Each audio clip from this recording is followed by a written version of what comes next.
Hi guys, welcome to Richard Kabil YouTube channel, and today's video, I will teach you how to enable or disable show surface updates on Samsung Galaxy A02. And okay guys, but before we start, kindly subscribe to my YouTube channel by pressing the subscribe button and the bell to notify you if I have new videos. Okay guys, let's start.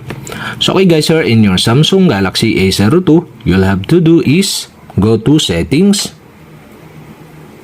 In settings, scroll down and find the developer options, and the developer options is not show or turn off. To show or turn on the developer options, you'll have to do is go to about phone. Here in about phone, go to software information. Okay, tap this.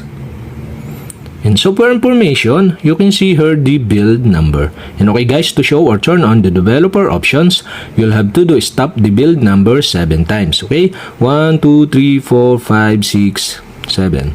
And the developer mode has been turned on. And okay guys, go back and go back again. And now here in settings, you can see the developer options. Okay, you can see below. So okay guys, you'll have to do is tap the developer options.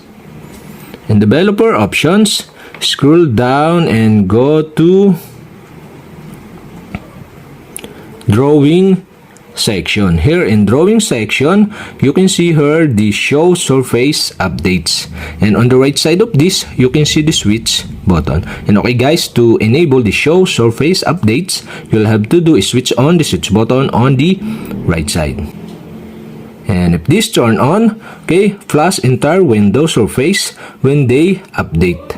And that's it. Okay, we have successfully enabled the show surface updates on Samsung Galaxy A02. And okay guys, to disable again, you'll have to do switch off the switch button on the right side. And that's it. Okay, we have successfully enabled or disabled show surface update on Samsung Galaxy A02. And okay guys, if you have a question, kindly comment below. And don't forget to hit the subscribe button and the bell to notify you if I have new videos. Okay guys, thank you for watching.